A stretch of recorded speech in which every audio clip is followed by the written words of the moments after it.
Thank you all for coming. This is actually the first in our lecture series for part of the Healthy Change Challenge, which has been an exciting challenge that we've started this year. So for those of you who are participating, you have the option of tracking up to 7 healthy behaviors, and really it's just about positive change. And so today what we're going to be talking about is metabolism, weight loss, and fitness, and how all of those things come into place. What is metabolism and how can you make it work for you? And I am Heather Nettle. I am the Director of Health and Wellness Initiatives here at the Paul and Carol David YMCA, and I'm also the program lead for our diabetes prevention program throughout our Central Stark County Association. And so my background is, my undergraduate degree is in sports medicine. My master's degree is in exercise physiology.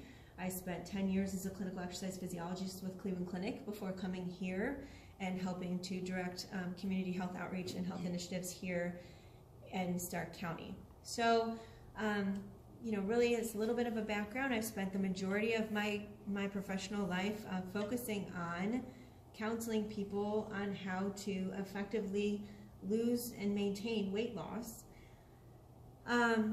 And also just trying to help with overall healthy behaviors. So what this presentation isn't about you getting the best beach body. This presentation is about getting you healthy.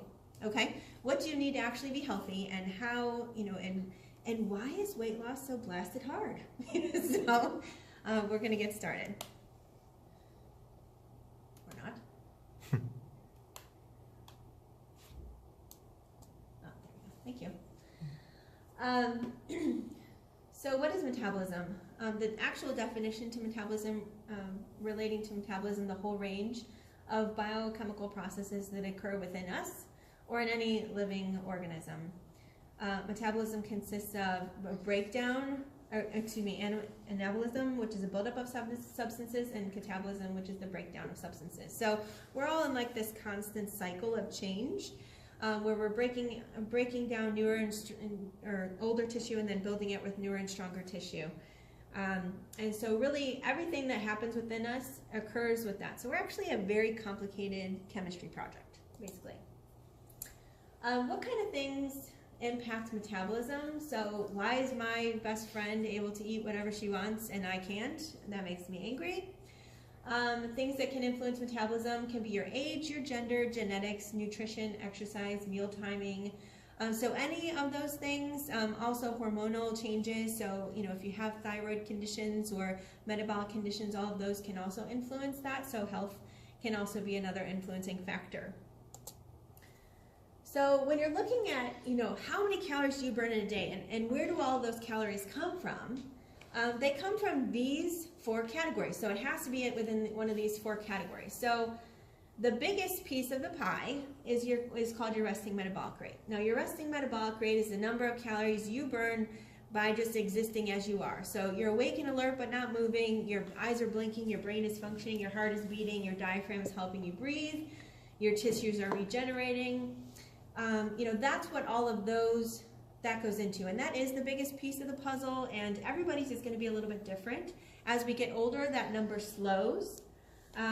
Women have a tendency to have considerably lower resting metabolic rate than our male counterparts, because we do have a lot less muscle and body mass. So that is just a piece that can look anywhere from, say, 1,200 calories ish, up to, it could be even as high as in the, for a professional athlete, might even be 4,000 calories.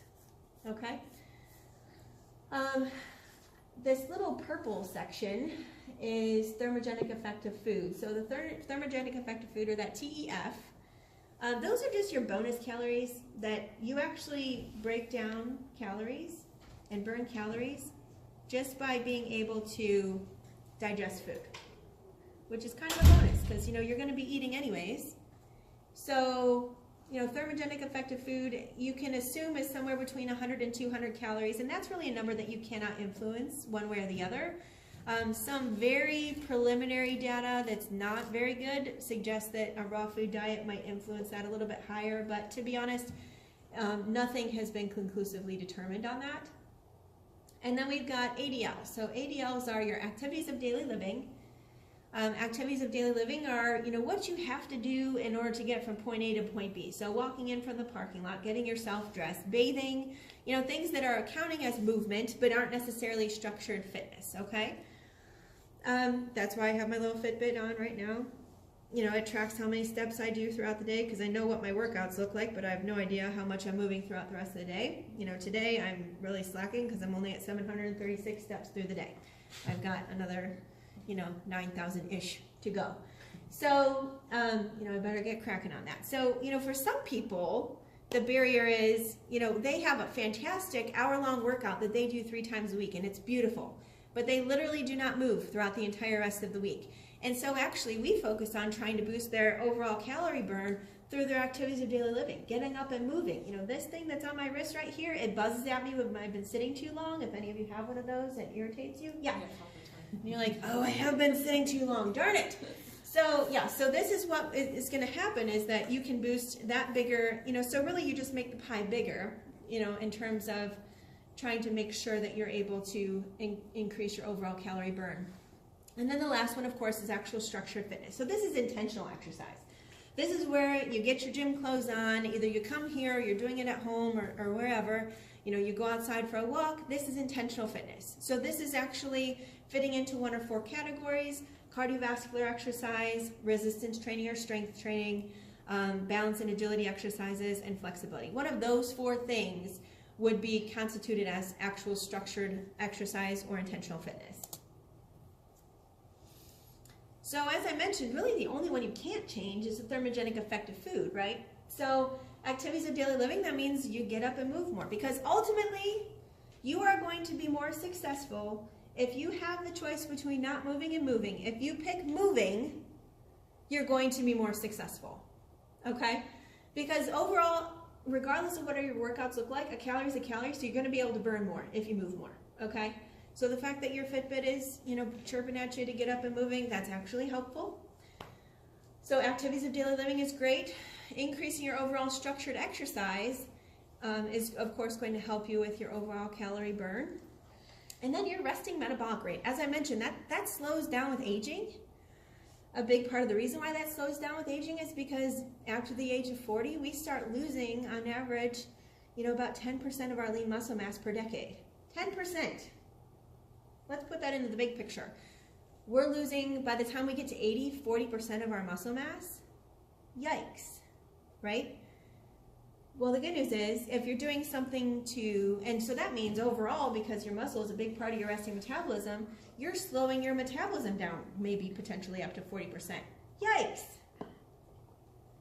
So when a doctor tells you it's a lot harder for you to lose weight when you're older, that's a true statement because of this. However, the good news is you can minimize that, first of all. You can actually minimize that to as little as 1.5% per decade. Wow, that would be awesome. Or, in addition to that, you can really focus on building some of that lean mass back that you've lost, because muscle burns calories when you're resting. Okay? So, like, if you ever notice, like, those people that have a tremendous amount of lean mass and they literally are, like, shoveling in food every 5 minutes, and you're like, how can you not have any body fat? That's because their muscle is constantly regenerating itself, and so that's a heavy calorie burn. If you're using your muscles, they're regenerating all the time, and then that means that we're actually boosting our resting metabolism, which is pretty cool. So as I mentioned, activities of daily living, when you're choosing between moving and not moving, just move. It might be 5 calories here, 10 calories here, 15 calories here, but you add that up throughout the day or throughout the year, I mean, that can be 10 pounds right there in a year. Do not rely heavily on technology. So unfortunately right now, our society is kind of going against evolution. Right now, our bodies don't have to move nearly as much as they used to, in large part because technology does it for us. Now, sadly, you don't even have to go grocery shopping for yourself anymore. Like, my default was always like, go and power walk in the grocery store before you actually start your shopping. Now people literally don't grocery shop anymore. You just have to pull up and stay in your car, and they deliver the groceries into your car. Now, granted, I have 3 sons, 8 and under. I get it. because going to the grocery store with my 3 children is kind of like going to the zoo, you know, and watching like the animals running out of the cage, you know, so I get it, but at the same time, that limits your overall calorie expenditure, okay? So sometimes the convenience factor is not going to outweigh the overall calorie benefit. So for instance, if you're in an office situation, like we're here, you know, go see someone instead of calling and emailing them. You know, take those extra steps.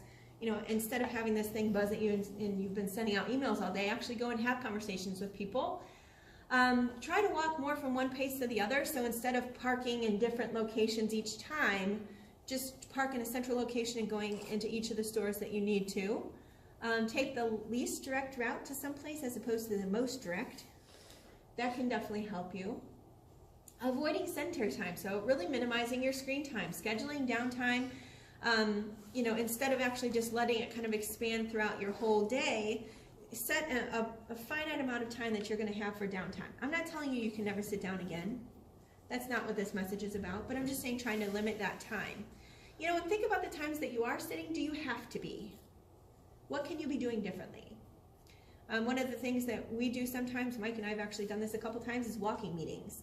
You know, we're actually walking the building instead of sitting down and facing face to face next to each other.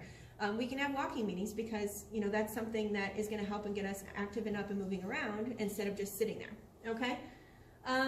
You know, other things that, you know, marching in place during your commercials, you know, different things like that that can really not necessarily be intentional exercise, but at the same time can help your overall activity level. Exercise. So obviously structured exercise is going to help you with this. Cardio, the more you do, the more you burn. You know, this is where you're going to see your couple 100 calorie burn. You know, the default that everybody tells me that I really don't like, but I'm going to say it anyways, is, you know, about 100 calories a mile. Now we're going to talk about that here briefly. You know, I don't necessarily agree with that, but that is true that you actually don't burn like 1,000 calories from doing a workout, usually, okay?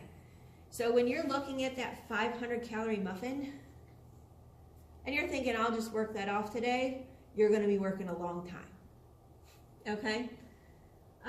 Higher intensities burn more calories.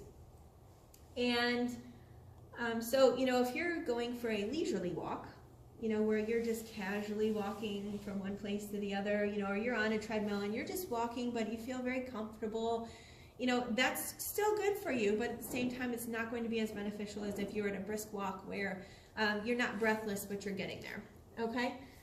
Strength.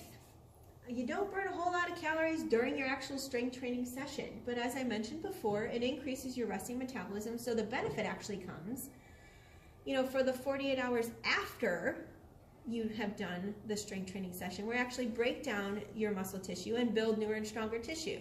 So if you've ever noticed, like, the day after you do some strength training, you're like, well, why did I do that to myself? And then Tuesdays after, you're like, that was the worst thing ever. Why did I do that to myself? You know, good news, that's actually awesome because you actually burned an extra couple 100 calories those last 2 days. Can I ask a question? Yes. I do an exercise where well, that's a bicycle or a stationary bike. Mm-hmm. Now, does it make any difference how fast I pump that bike? If I go 2 miles, say I go 3 miles, mm-hmm. If it takes an hour or 15 minutes, does that make any difference? So that's a great question. So you can increase your overall calorie burn by increasing the frequency or the intensity. Okay, so say that again. You can, well, 3 ways actually: increasing frequency, intensity, or time. So either one of those 3 is going to increase the number of calorie burn. So you can do it at lower intensity for longer, and that's fine. You can do it at a higher intensity for shorter, and that's fine as well. Or you can do it more frequently throughout the day. So, for instance, American Heart Association says that we need a minimum of 150 minutes of cardiovascular exercise each week. Now, I define cardiovascular exercise as something that is rhythmic and continuous and sustained for at least 10 minutes at a pace where you could talk but not argue with the guy next to you, okay? They say sing. I don't know a lot of people that sing when they exercise, but I do know some that argue. So if you go 3 miles and it takes 15 minutes or an hour, it comes out the same for calories? I'll show you that here. Just give me a few minutes on that slide, and I will show you exactly how we figure that out. That's an excellent question. So, as I mentioned, with the strength training, that does increase resting metabolism, but the thing is, you start to lose what you worked so hard to gain about 3 days after you stopped. So, bummer, right? So, if you're not doing it consistently, or you're only doing strength training once a week, you're not going to see that metabolic benefit. Okay? Does anybody have questions on these? How many days a week should you do strength training then? A minimum of 2, ideally 3, and that would be full body. So you could actually break it down into different body parts a day and do a little bit each day, or you could do full body 2 to 3 times a week. Great questions. And also the other thing is, and this is what I call the 2 pound purse, 10 pound child syndrome, or excuse me, 2 pound weight, 10 pound purse syndrome, is that make sure that you're picking up a weight that you're very happy to put down at the end, okay? So if you picked up, a 2 pound weight and you're like, I just want to do it for muscle toning. No, toning is bulking. Pick up the big one, okay? Now I'm not asking you to be screaming in the wellness center to make sure that you can lift it. That's not what we're going with here.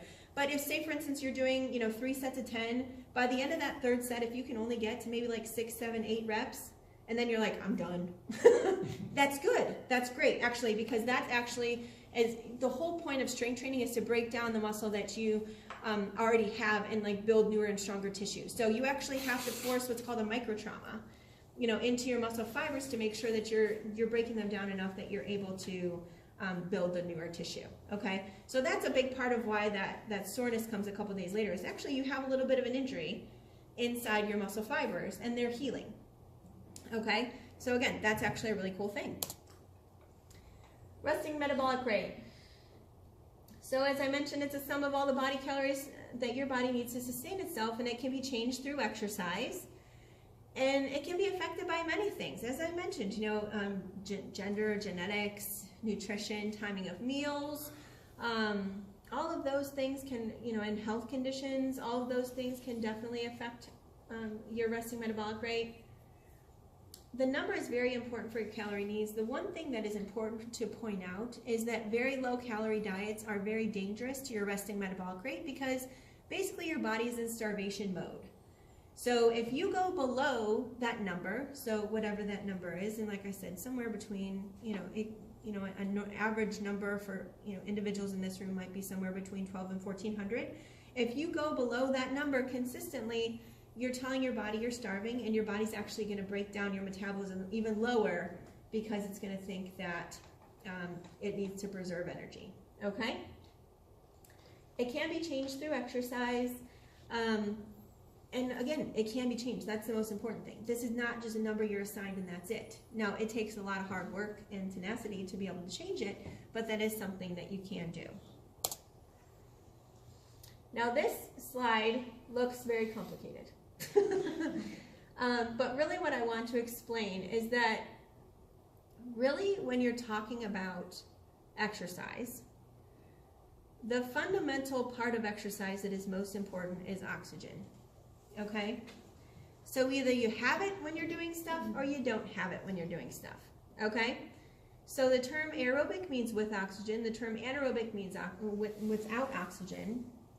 And so when you first start to move during intentional exercise, regardless of whether it's, just sprinting from point A to point B or whether you're lifting weights, you always start in the same place, okay? You always start in an anaerobic metabolism, which means that your body's conserving oxygen to be able to make sure that, because remember, the muscles are the only organs in the body that can go without oxygen for any length of time, so they're the first ones to get it yanked away.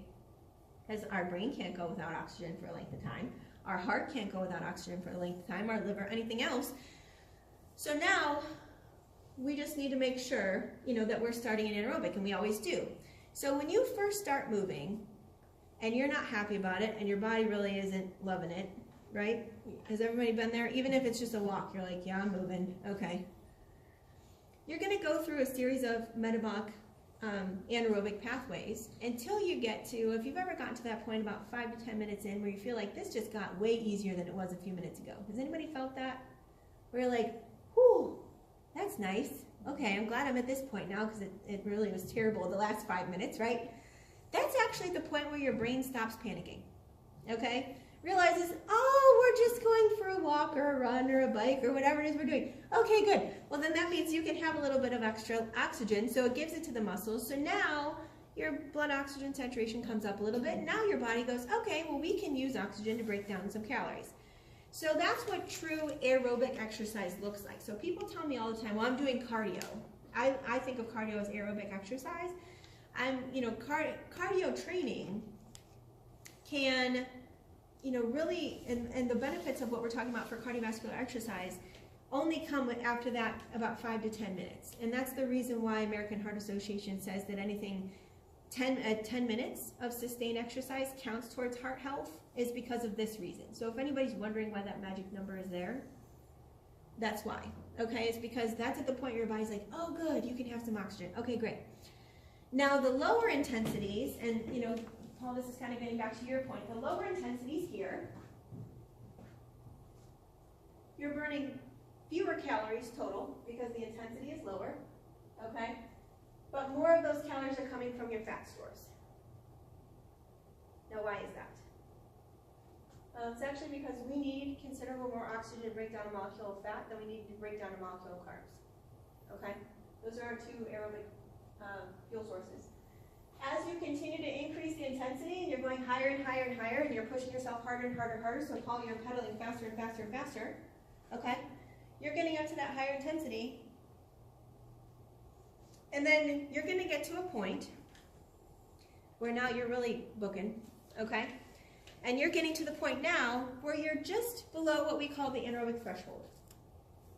The anaerobic threshold means that that's actually the point where your brain legitimately says, sorry about your luck, muscles. You're not going to have any oxygen anymore. You're on your own, okay? So just below anaerobic threshold, you're going to burn a lot more calories than you burned at the lower intensity. However, a lot more of those calories are then coming from your carbs versus your fat. Now, I always get the same question at this point. Why wouldn't I want to burn more fat? Right? Well, this is where I have the conversation of old fat versus new fat, okay? You're down at this lower intensity here.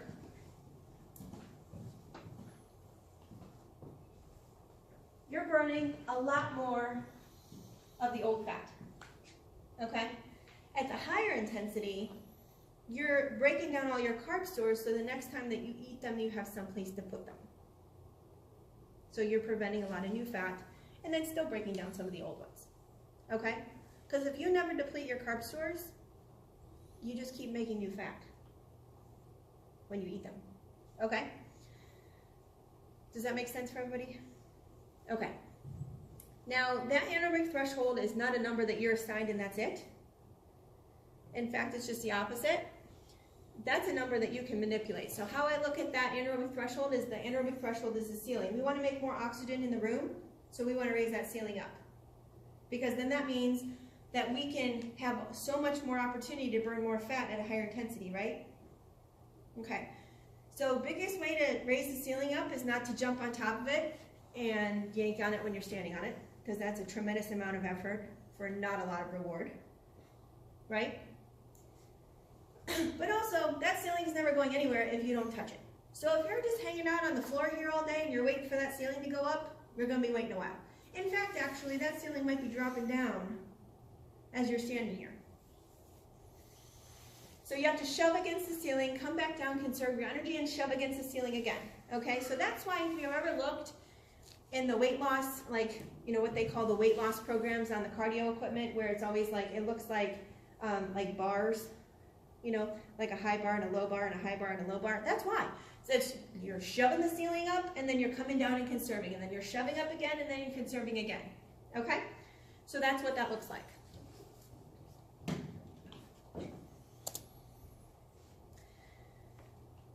So these are some of the biggest myths that I've heard throughout my years as a physiologist.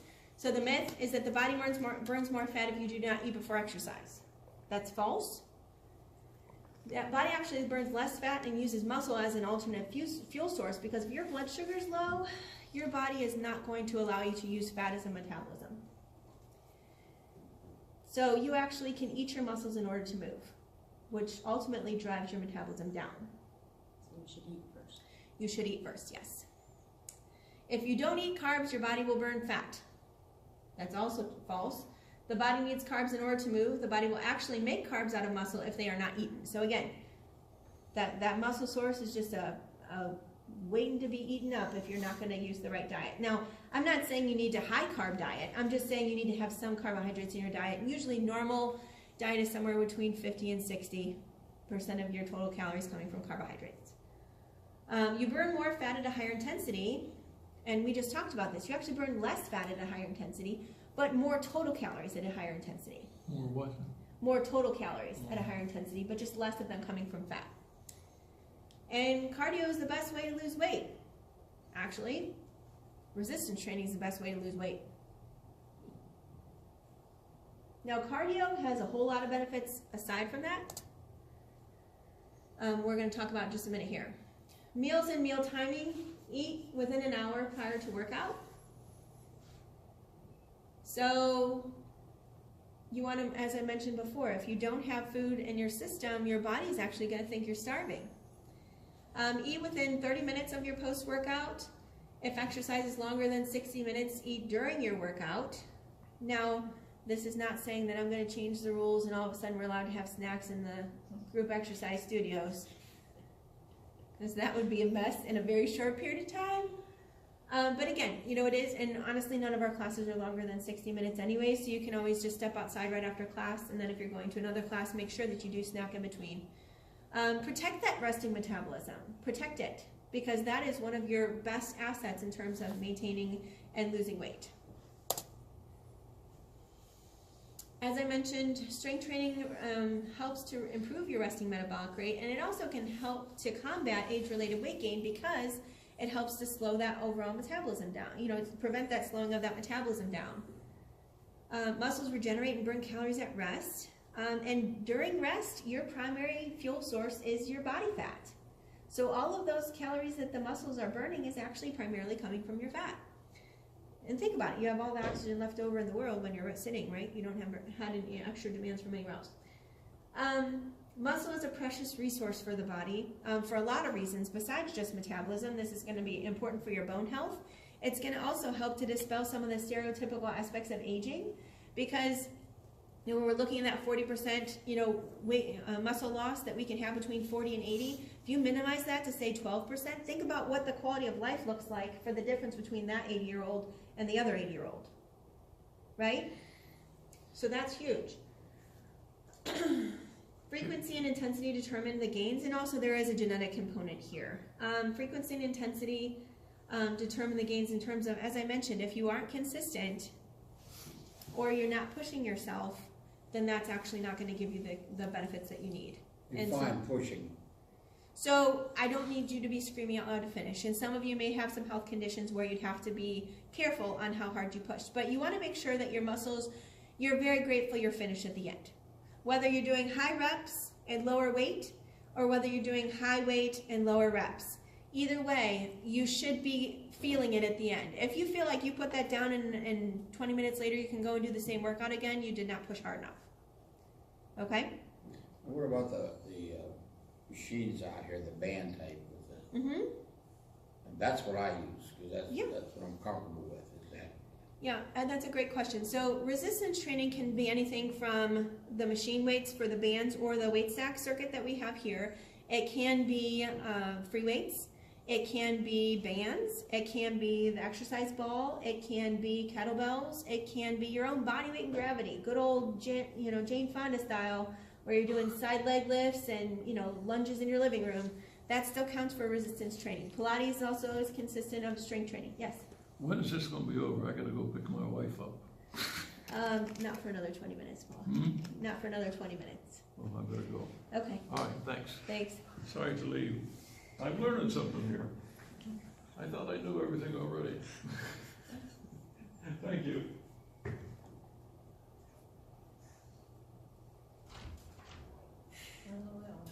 That's burning calories, I know that.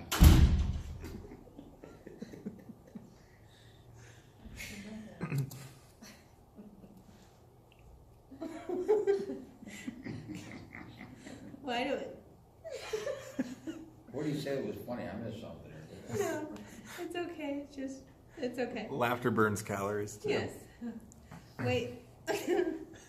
So why do we hit weight loss plateaus? Why is it that when we get to a point, where we're doing so well for the first several weeks or months, but then all of a sudden we hit just a brick wall?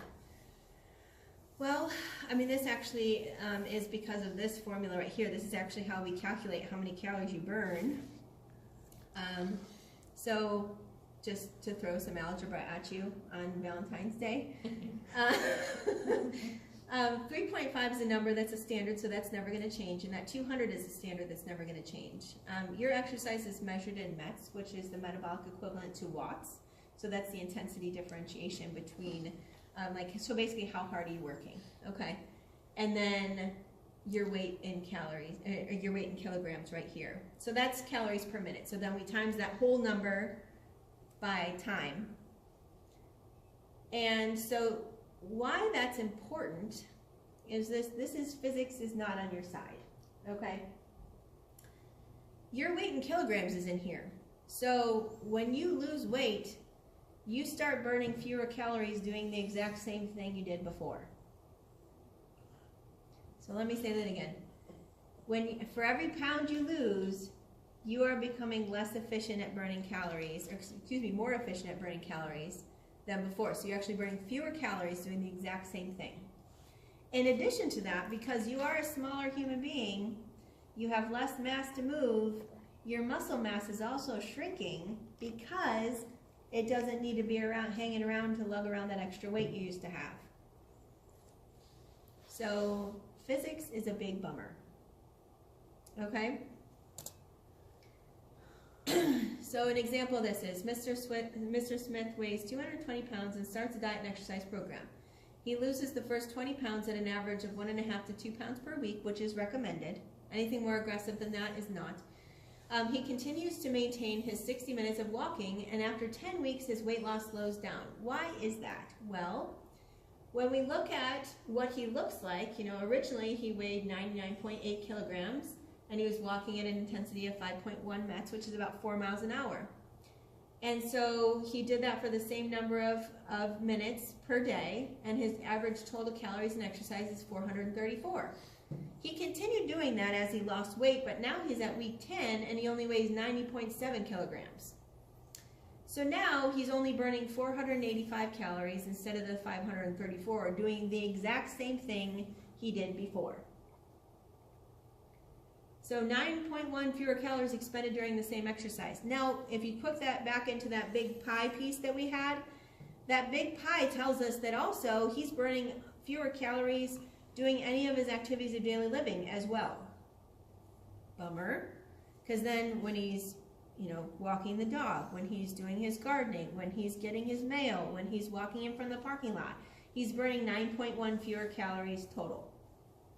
This is why we hit plateaus. Because Mr. Smith has not started any strength training yet, he's also lost some of his resting metabolic rate because of the fact that he's losing muscle all the time because his body doesn't need that kind of muscle to lug around. He doesn't have 20 pounds extra to lug around, okay? So the muscles aren't being demanded the same way they were before. So that means that he's taking 3 hits on his metabolism. So this is why we are like, I keep cutting down my calories and I feel like I'm never going to eat again, right? And this is exactly why that happens. So what can we do to prevent plateaus? Got a new scale.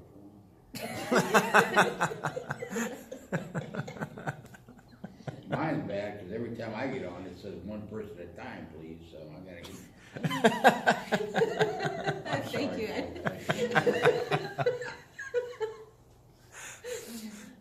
What can we do to prevent plateaus? We can vary our workouts because your body becomes acclimated to what you're doing. So if you're constantly changing things, using that FINT principle where you're changing the frequency, intensity, time, or type, any of those 4 things can be very helpful to overcome plateaus. Use appropriate intensity, so making sure that you are challenging yourself, but again, you're not standing on top of that ceiling and yanking on it from when you're standing on it. So doing short bursts of super high intensity, but you can only do that for a minute or 2 at a time versus doing 10 to 15 minutes sustained. it's better to do the sustained. Nutrition, making sure that you're making the changes on the diet side of it, because trying to do this in physical activity alone is rough, almost impossible, really. Meal timing, making sure that you are eating before your workouts so you're not actually driving your resting metabolism down. Being consistent, I cannot stress that enough, because if you're doing great 1 week and then take 3 weeks off, you're never going to see the values that you're looking for. Move more outside of the exercise. So really focusing on the activities of daily living. Let your Fitbit bark at you. And make sure that you have at some point in time during your weight loss journey incorporated some strength training in. I get this question probably once a week at least. What's more important, strength or cardio? I don't have time for everything, right? Benefits of strength training: combats muscle wasting with aging, keeps metabolism higher, reduces the risk of injury, helps maintain function with aging, helps bone density, moderates blood sugar, can secondarily prevent disease through healthy body composition. Cardio keeps heart health and lungs strong. Burns calories while you do it, so you can see a several hundred calorie burn, like we saw in Mr. Smith in that example. You know, he burned 500 calories during his walk. That's awesome. Can help bone density if weight bearing. You know, so swimming and biking not as much, but things like walking and jogging and you know, different cardio like that can definitely be helpful for your bone health. Promotes good cardiovascular endurance. Moderates cholesterol, blood sugar, and blood pressure. And here's the big one. So when we're looking at overall disease prevention, the majority of the studies really focus strongly on the cardio. And so we know that cardiovascular exercise prevents heart disease, stroke, diabetes, high blood pressure, prostate cancer, colon cancer, breast cancer, and Alzheimer's disease. Now, for those that it doesn't prevent, it usually delays the onset or delays the progression of those diseases. So for instance, like Parkinson's, it's linked considerably to delaying the disease of that. So when you're looking overall, why are we doing this and why is it beneficial? Well, it prevents the big ones, you know. And again, you know, strength training does in a more secondarily way because it helps with the health of your body composition. But when we're looking at overall health and wellness, cardio should be part of everybody's routine. Okay? Can you damage your metabolism? Yes, absolutely. Don't eat for extended lengths of time. Do only high intensity exercise and don't do any low intensity. So you're only standing on top of that ceiling and yanking it when you're standing on it instead of doing interval type stuff. Not enough sleep. Your body needs to recover. It needs to be able to improve overall on all the damage that you've been doing from your physical activity. Lack of adjustment for hormones. So, you know, there's many different conditions that can influence metabolism. Too much exercise and not allowing your body adequate recovery can damage metabolism. Not enough rest in between sessions. So, like for instance, you shouldn't do strength training on back-to-back days of the same muscle groups. There's a reason for that. You need to allow for that anabolism, that build-up again of that muscle tissue that you've already broken down. And then also timing of your meals. So making sure that you're actually eating, you know, before and after exercise. And again, that should go over into your, those aren't just bonus meals that don't count in your overall calorie count. They should, but at the same time, they should, you know, they should be within the bracket of making sure that your body has the right nutrients available. Now, several years ago, and I'm dating myself,